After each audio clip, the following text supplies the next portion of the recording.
The North Sea's inviting winds and clear waters have attracted global interest from wind farm developers. Among them, Swedish company Vattenfall meticulously designed plans for an expansive wind farm with almost 140 turbines.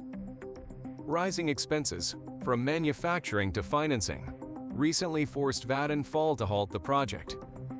This decision not only reflects challenges in the North Sea's offshore wind market, but also signals broader issues in the industry, where the assumption of falling costs is reversing. This video explores the sector's complexities, including its rapid growth, cost fluctuations, and the need for realistic pricing strategies.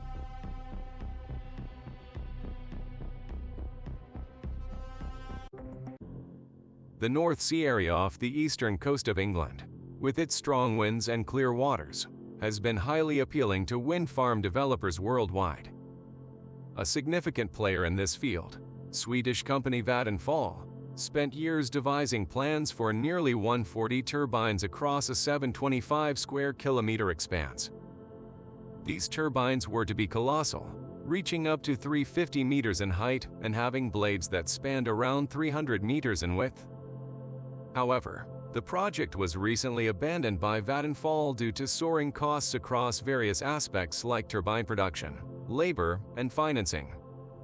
These escalating expenses made the project financially unviable, especially considering the low price already agreed upon for the generated electricity. Anna Borg, Vattenfall's CEO, emphasized the need for investments to meet return requirements, which were no longer met by the Norfolk Boreas wind farm.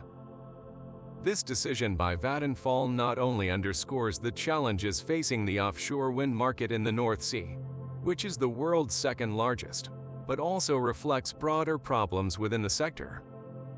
The long-standing belief in decreasing costs has been reversed, impacting the growth momentum and placing pressure on governments to respond. Rebecca Williams, the head of offshore wind at the Global Wind Energy Council Trade Group, warned that developers would refrain from investing unless project economics align. She urged governments to create procurement frameworks that enable investment returns and account for external factors like inflation, ensuring market competitiveness. Offshore wind energy has seen rapid growth in the past decade, playing a significant role in cleaning up energy sources in countries like the UK. While it contributes around 11% of the UK's electricity, globally, it comprises only 0.8% of electricity generation. With the aim of achieving net zero goals and addressing global warming, both the International Energy Agency and the International Renewable Energy Agency estimate that offshore wind capacity must exceed 2,000 gigawatts by 2050. In the initial years of the 2010s, the industry experienced decreasing costs as technology matured during a period of ultra-low interest rates.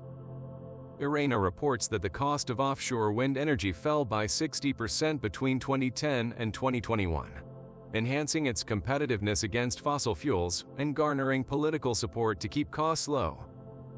However, geopolitical uncertainties in recent years have disrupted this trend, causing supply chain disruptions and increasing costs for financing and turbine production. Rising interest rates have particularly impacted wind farm projects due to substantial initial investments. Vattenfall estimated a 40% increase in offshore wind farm construction costs this year. Escalating costs have affected multiple project owners, including Vattenfall, Shell, and Iberdrola, who had committed to selling electricity at low fixed rates. For instance, Vattenfall agreed to sell electricity from Norfolk Boreas at a fixed price, which, due to inflation, is significantly lower than the current wholesale price. The need to meet clean energy targets has not dampened enthusiasm for offshore wind energy.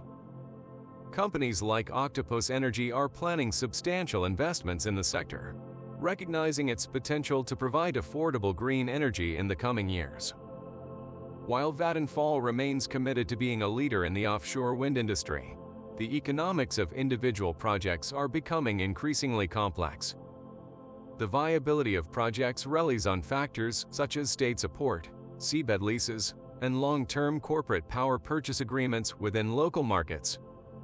developers are cautioning that newer auction rounds and project subsidies do not adequately reflect the actual costs, making it difficult for projects to succeed under these terms.